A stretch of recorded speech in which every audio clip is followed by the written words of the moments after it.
कृष्ण के चरित्र की प्रतिष्ठा में सर्वाधिक योगदान श्रीमद् भागवत पुराण का रहा है।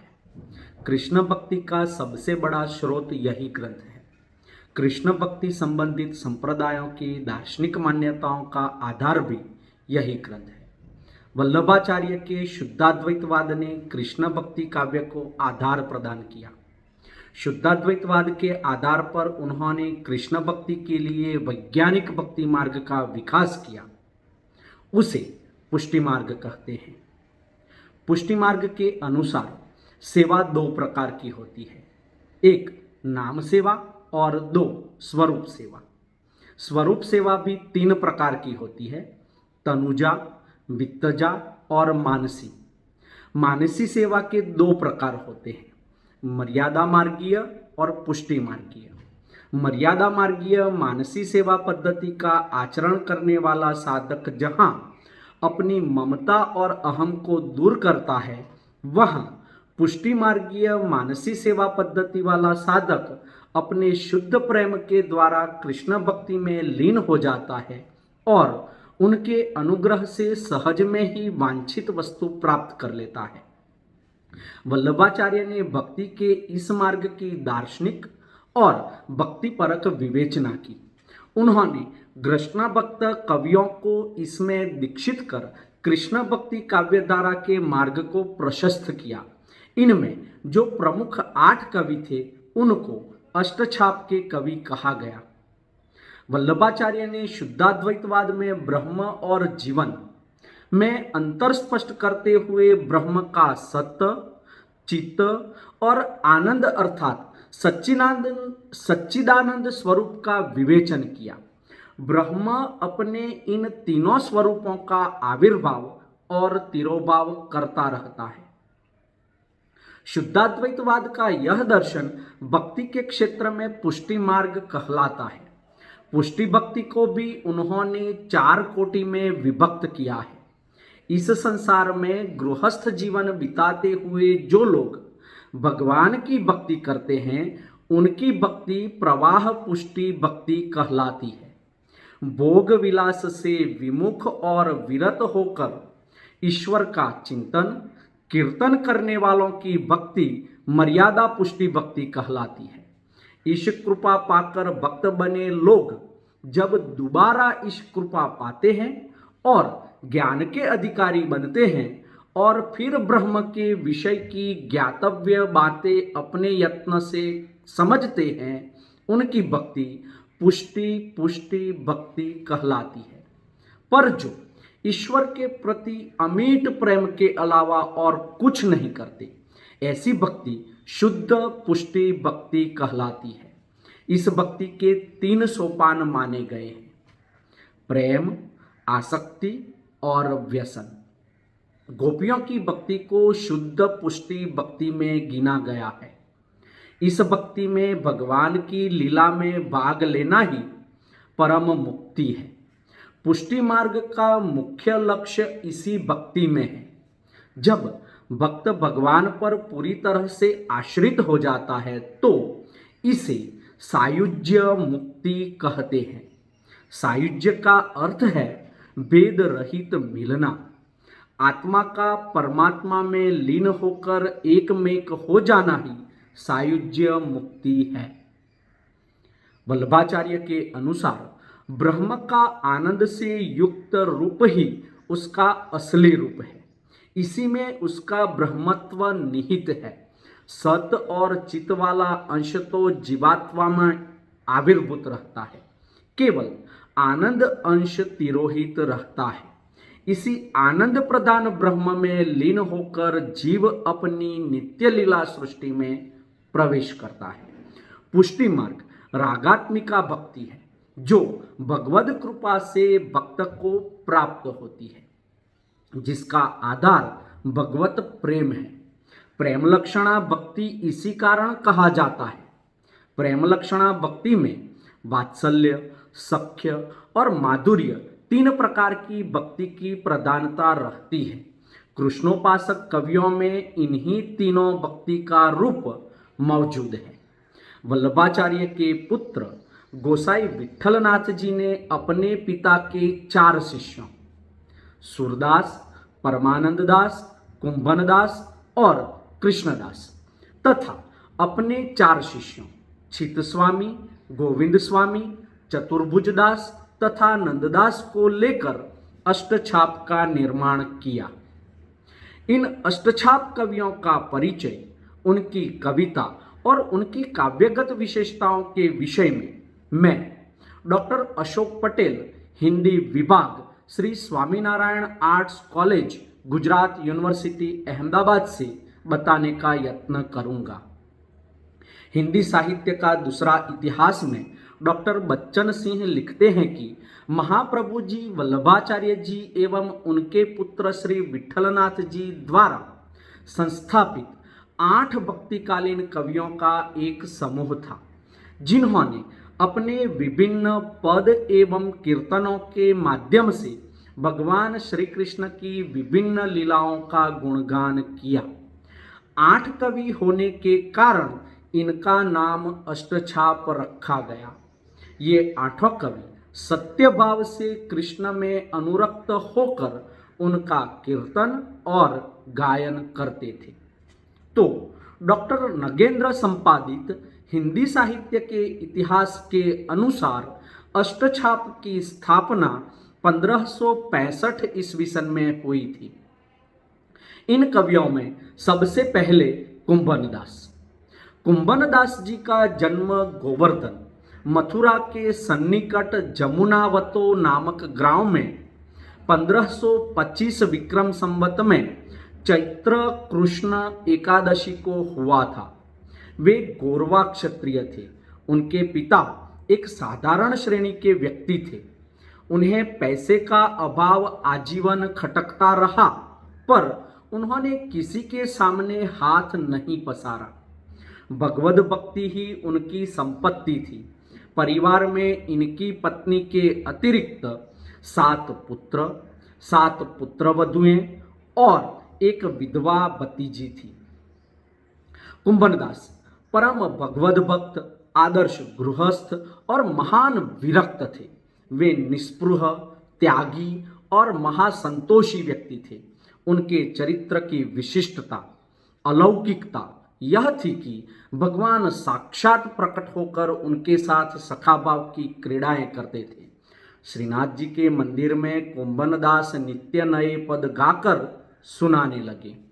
पुष्टि संप्रदाय में सम्मिलित होने पर उन्हें कीर्तन की ही सेवा दी गई थी।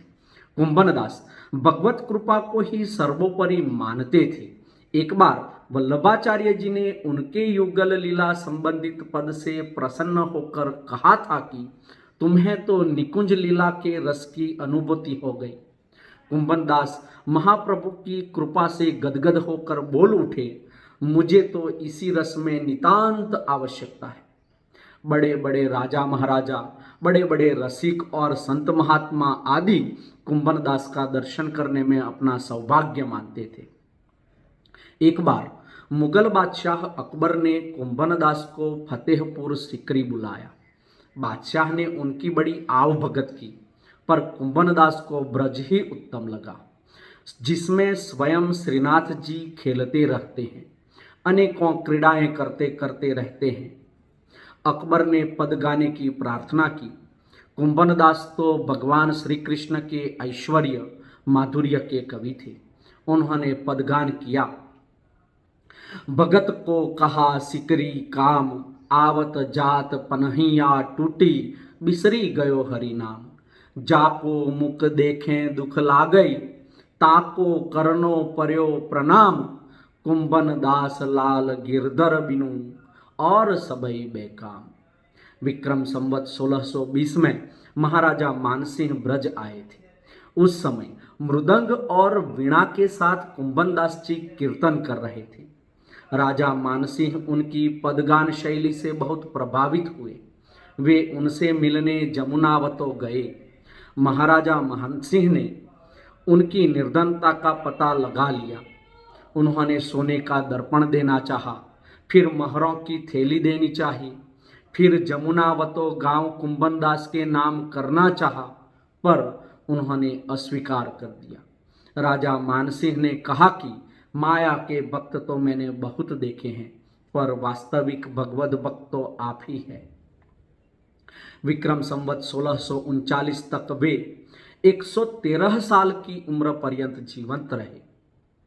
कुंभनदास के पदों की कुल संख्या 500 के लगभग है, जो राग कल्पद्रुम, राग रत्नाकर तथा संप्रदाय के कीर्तन संग्रहों में मिलते हैं। कुंभनदास के पदों का एक संग्रह कुंभनदास शीर्षक से श्री विद्या विभाग कांकरोली द्वारा प्रकाशित हुआ है। सूरदास। सूरदास हिंदी के भक्ति काल के महान कवि थे। हिंदी साहित्य में भगवान श्री कृष्ण के अनन्य उपासक और ब्रजभाषा के श्रेष्ठ कवि महात्मा सूरदास हिंदी साहित्य के सूर्य माने जाते हैं। सूरदास की जन्मतिथि एवं जन्मस्थान के विषय में विद्वानों में मतभेद है। आचार्य रामचंद्र शुक्ल जी के अनुसार सूरदास का जन्म विक्रम संवत 1540 के सन्निकट और सूरदास की मृत्यु गोवर्धन के निकट पारसौली ग्राम में 1583 ईस्वी सन में हुई। 84 वैष्णवन की वार्ता के आधार पर उनका जन्म रुनकता में हुआ था। मथुरा और आगरा के बीच गऊ घाट पर ये निवास करते थे। वल्लभाचार्य से इनकी भेंट वहीं पर हुई थी।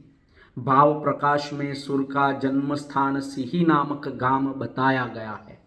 वे सारस्वत ब्राह्मण थे और जन्म के अंधे थे, लेकिन राधा कृष्ण के रूप सौंदर्य का सजीव चित्रण, नाना रंगों का वर्णन, सूक्ष्म पर्यवेक्षणशीलता आदि गुणों के कारण अधिकतर विद्वान सुर को जन्मांध स्वीकार नहीं करते। श्याम सुंदर दास ने इस संबंध में लिखा है कि सुर वास्तव में जन्मांध नहीं थे, क्योंकि श्रृंगार तथा रूप रंग आदि का जो वर्णन उन्होंने किया है वैसा कोई जन्मांध नहीं कर सकता। आचार्य हजारी प्रसाद द्विवेदी ने लिखा है कि सूरसागर के कुछ पदों से यह ध्वनि अवश्य निकलती है कि सूरदास अपने को जन्म का अंधा और कर्म का अभागा कहते हैं, पर सब समय इसके अक्षरार्थ को ही प्रधान नहीं मानना चाहिए। सूरदास जी द्वारा लिखित 5 ग्रंथ बताए गए हैं। सबसे पहले सूरसागर, जो सूरदास की प्रसिद्ध रचना है, जिसमें 1.25 लाख पद संग्रहित थे, किंतु अब 7-8 हजार पद ही मिलते हैं। सुर सारावली, साहित्य लहरी, नल दमयंती और ब्याहलो। नागरी प्रचारिणी सभा द्वारा प्रकाशित हस्तलिखित पुस्तकों की विवरण तालिका में सूरदास के 16 ग्रंथों का उल्लेख है। कृष्ण काव्य के सबसे बड़े उद्गाता सूरदास है, जिनके यहाँ कृष्ण के कई कई रूपों का चित्रण दिखता है। सूरसागर में कृष्ण के गोकुल, मथुरा, वृंदावन की संपूर्ण आख्यायिका को गीति प्रबंध के रूप में देखा जा सकता है। निश्चय ही उस आख्यान की मौलिक रूपरेखा भागवत की है, पर उन प्रसंगों के विवरण में जिस कौशल का जादू भरा उपयोग है वह मनोहारी है। कृष्ण काव्य में सबसे मार्मिक, संवेदनशील और सृजनात्मक कविता महाकवि सूरदास की है। अपनी काव्य प्रतिभा एवं भक्ति से ऐसा काव्य संसार रचा कि बाद की कृष्ण भक्ति कविता पर इनकी अमिट छाप पड़ी। आचार्य रामचंद्र शुक्ल ने तो यहाँ तक लिख दिया है कि वात्सल्य और बाल लीला का काव्य सृजन जो सुर के बाद हुआ वह सुर के काव्य का जूठन ही है। विद्यापति के बाद कृष्ण के सबसे बड़े उद्गाता सूरदास है। सूरसागर के संबंध में यह सामान्य मान्यता है कि मुक्तक पदों का संकलन होने के बावजूद यहाँ एक प्रबंधात्मकता है। वस्तुतः यहाँ कृष्ण कथा के विभिन्न प्रसंगों के गीतिमय चित्रण किए गए हैं। कृष्ण के जन्म, शैशव, ग्वालों के साथ विनोद, गोचारण, बाल लीला, गोपियों के साथ केली क्रीड़ा, छद्मवेश धारण कर असुरों का वध आदि प्रसंगों की मुक्तक रचनाएं उन लीलाओं को यहाँ जीवंत करती प्रतीत होती है। तथ्य है कि पुष्टि मार्ग के प्रवर्तक वल्लभाचार्य ने इनकी प्रतिभा का उपयोग अपने मत के प्रचार में किया। मान्यता है कि नंददास को छोड़कर अष्टछाप के अन्य सारे कवि सूरदास के स्पष्ट अनुकरण में देखे जा सकते हैं। भक्ति, कविता और संगीत तीनों के मेल से सुरने के काव्य में सबसे सृजनशीलता दिखाई देती है। वात्सल्य और श्रृंगार वर्णन के प्रसंगों को पढ़कर आचार्य रामचंद्र शुक्ल ने सही लिखा है कि सूर वात्सल्य और श्रृंगार का कोना कोना झांक आए हैं। भ्रमर गीत सार में सहृदयता और वाग विदग्धता का प्रयोग सुर ने कलात्मक वैभव का उदाहरण है। उन्होंने कृष्ण भक्ति काव्य में प्रेम, वात्सल्य और माधुर्य की ऐसी कविता रची कि इसकी व्याप्ति आज भी है। सूरदास के यहाँ कृष्ण कथा के विभिन्न प्रसंगों का गीतिमय चित्रण किया गया है। आचार्य रामचंद्र शुक्ल ने सुर की कविता के विषय में लिखा है कि आचार्यों की छाप लगी 8 वीणाएं श्री कृष्ण की प्रेम लीला का कीर्तन करने उठी, जिसमें सबसे सुरीली और मधुर झंकार अंधे कवि सूरदास की वीणा की थी। सूरदास के काव्य में ब्रजभाषा में प्रचलित लोकगीतों और कथाओं को सुर ने सहजता से संजोया है। आचार्य रामचंद्र शुक्ल ने हिंदी साहित्य के इतिहास में लिखा है कि वल्लभाचार्य जी की आज्ञा से सूरदास ने श्रीमद् भागवत की कथा को पदों में गाया। कृष्ण जन्म से लेकर मथुरा जाने तक की कथा अत्यंत विस्तार से फुटकल पदों में गाई गई है। भिन्न भिन्न लीलाओं के प्रसंग को लेकर इस सच्चे रसमग्न कवि ने अत्यंत मधुर और मनोहर पदों की जड़ी सी बांध दी है। इस रचना इतनी प्रभावशाली और काव्यपूर्ण है कि आगे होने वाले कवियों की श्रृंगार और वात्सल्य की युक्तियां सुर की जूठी सी जान पड़ती है। अतः सुरसागर किसी चली आई हुई गीत काव्य परंपरा का, चाहे वह मौखिक ही रही हो, पूर्ण विकास सा प्रतीत होती है। सूरदास ने कृष्ण काव्य की शास्त्रीय परंपरा, ब्रज का लोक जीवन और लोक संस्कृति का अवगाहन कर कृष्ण काव्य का संसार रचा है। कृष्ण काव्य में सुर का काव्य प्रतिनिधि काव्य है। इस विषय में आचार्य शुक्ल का यह कथन सही है कि उन्होंने बंद आंखों से वात्सल्य और श्रृंगार का जो चित्रण किया है वह कृष्ण काव्य परंपरा का कोई और कवि नहीं कर सका। कृष्ण जीवन के विविध प्रसंगों का चित्रण करते हुए सूरदास की काव्य दृष्टि की सहृदयता और वचन विदग्धता देखते ही बनती है। जीवन की नवीन उद्भावना और भावपक्ष की प्रशंसा में आचार्य शुक्ल सुर की तुलना तुलसी से करते हुए कहीं कहीं तुलसी से बड़ा कवि मानते हैं।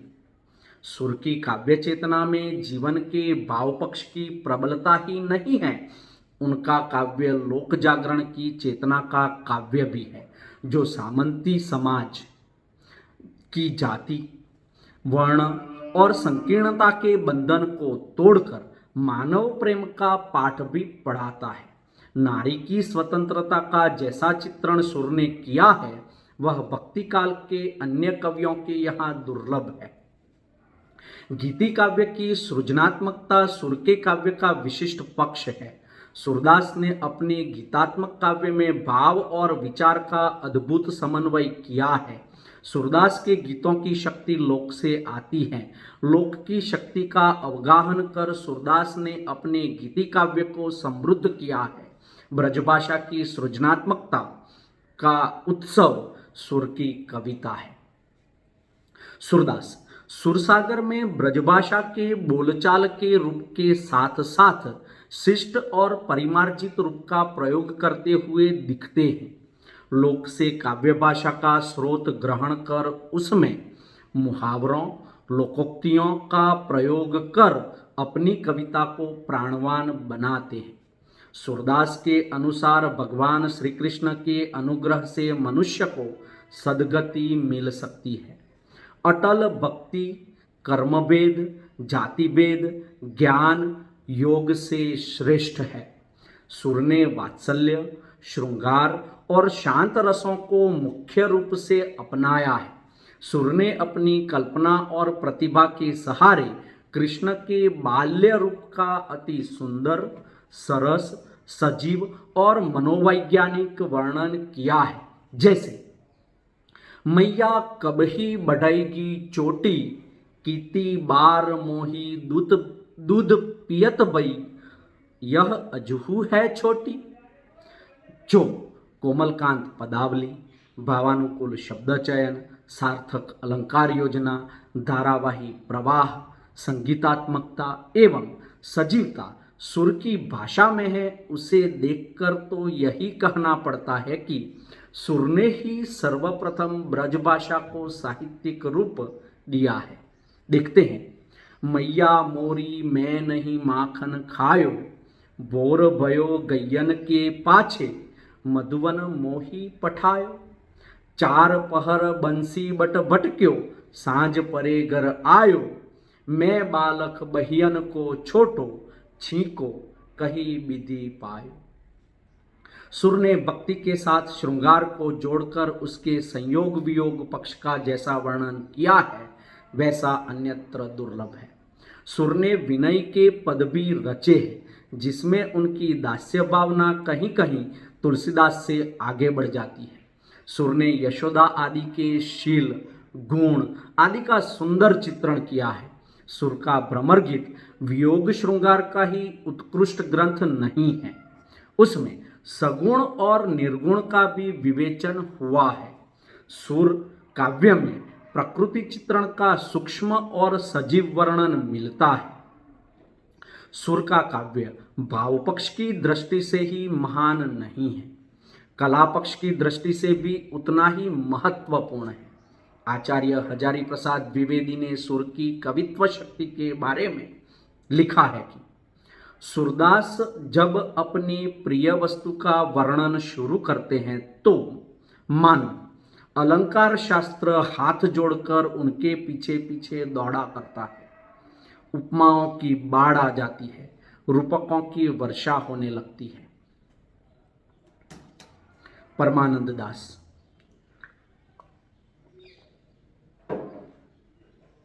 अष्टछाप के कवियों में प्रमुख स्थान रखने वाले परमानंद दास का जन्म कनौज में एक निर्धन कान्यकुब्ज ब्राह्मण परिवार में हुआ था, जिन्होंने कृष्ण की तमाम लीलाओं से जुड़े पदों की रचना करने का प्रयास किया। परमानंद सागर और परमानंद के पद नाम से उनके संग्रह उपलब्ध है। उनके द्वारा रचित परमानंद सागर में 1101 पद संग्रहित है। इनके दो ग्रंथ प्रसिद्ध हैं, ध्रुव चरित्र और दान लीला। इनके पद बड़े ही मधुर सरस और गेय है।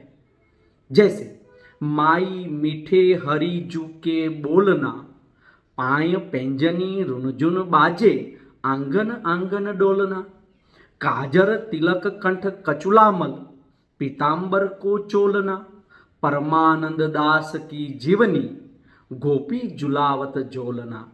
कृष्णदास कुंभन दास की भांति लीला से जुड़े पदों की रचना करते थे। कृष्णदास की कविता में राधा कृष्ण प्रेम रूप सौंदर्य और संगीत तत्व का दर्शन होता है। उनका जन्म 1495 ईस्वी सन के आसपास गुजरात के चरोतर के एक पटेल परिवार में हुआ था। बचपन से ही प्रकृति बड़ी सात्विक थी। जब वे 12-13 वर्ष के थे तो उन्होंने अपने पिता को चोरी करते देखा और उन्हें गिरफ्तार करा दिया। फलतः वे पटेल पद से हटा दिए गए। इस कारण पिता ने उन्हें घर से निकाल दिया।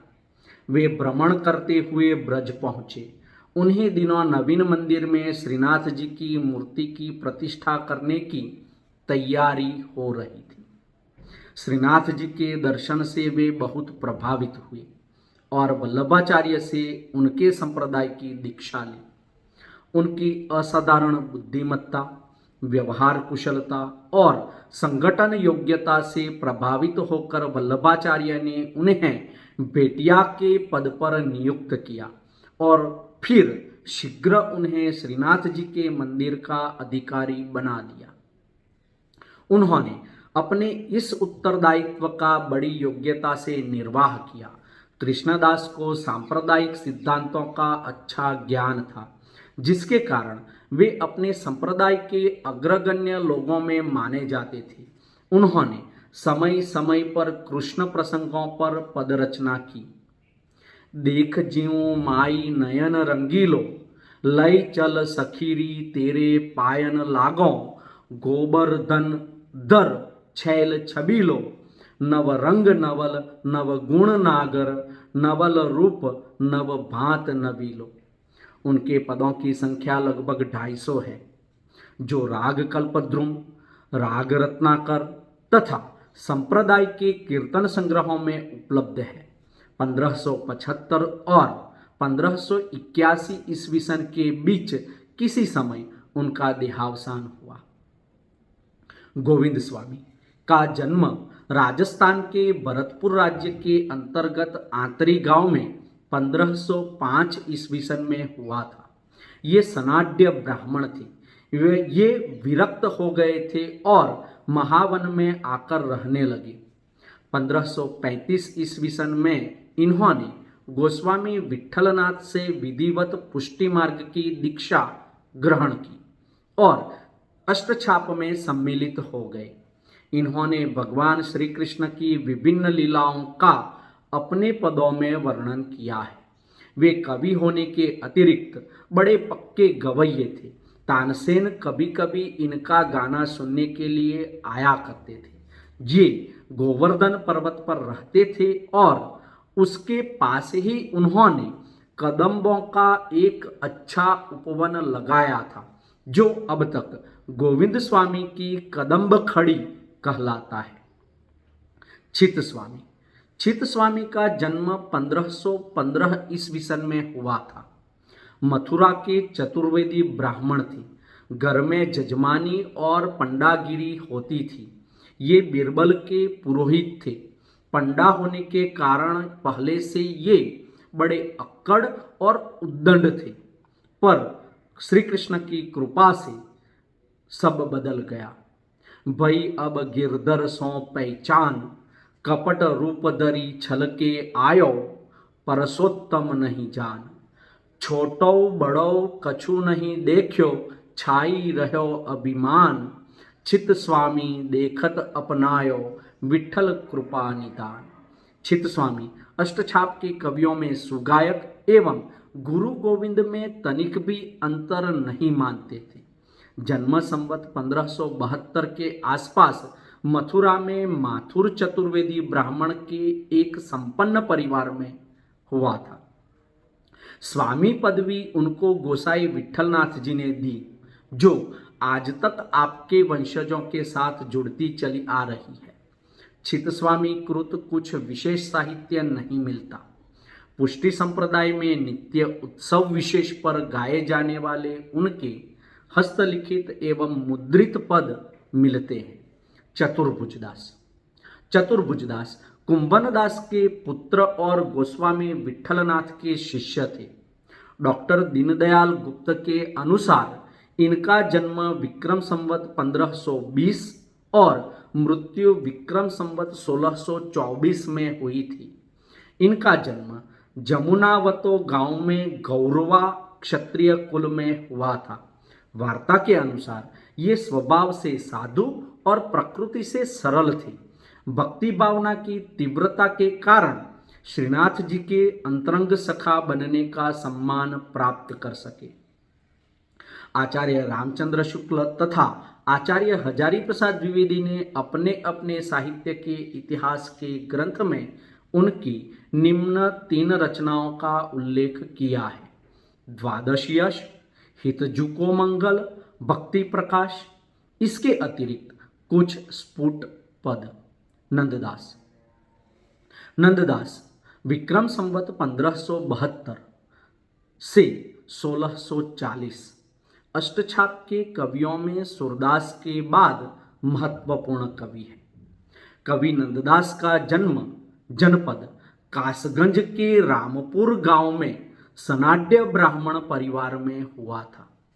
नंददास जी तुलसीदास जी के सगे चचेरे भाई थे। नंददास जी की पत्नी का नाम कमला व पुत्र का नाम कृष्णदास था। नंददास की अनेक रचनाओं का उल्लेख मिलता है। रूपमंजरी, विरह मंजरी, रसमंजरी, मानमंजरी, श्याम सगाई, भंवर गीत, रास पंचाध्यायी, सिद्धांत पंचाध्यायी, पदावली आदि। उन्होंने लौकिक और साहित्यिक विषयों पर भी रचनाएं की। रसमंजरी, रास पंचाध्यायी और भंवर गीत उनकी प्रमुख रचनाएं हैं। सूरदास के भ्रमर गीत सार की भांति ही नंददास ने भ्रमर गीत में गोपी उद्धव संवाद लिखा है। उन्होंने अपनी रचना सिद्धांत पंचाध्यायी में कृष्ण और गोपियों की रासलीला का वर्णन किया है। सुदामा चरित्र और गोवर्धन लीला उनकी चर्चित कृतियां हैं। बहुमुखी प्रतिभा के धनी नंददास की तार्किकता और कलात्मकता को अष्टछाप का विशिष्ट कवि बनाती है। कहा भी गया है कि और कवि गढ़िया नंददास जड़िया। निष्कर्षतः अष्टछाप के इन कवियों में भक्ति, कविता और संगीत तीनों के मेल से सूरदास का काव्य सबसे सृजनशील है। कृष्ण काव्य में सूरदास का स्थान ही सबसे विशिष्ट है। सूरदास का वात्सल्य वर्णन, बाल लीला वर्णन और भ्रमर गीत भक्ति काव्य की उपलब्धि है। वियोग वर्णन में उनकी सहृदयता और वचन विदग्धता अद्वितीय है। सूरदास के काव्य में ब्रज की संस्कृति और समाज की सफल अभिव्यक्ति हुई है। गोचारण संस्कृति का चित्रण सुर के काव्य की विशेषता है। ब्रजभाषा का समस्त सृजनात्मक सौंदर्य सूरदास के काव्य में समाहित हो गया है। अस्तु।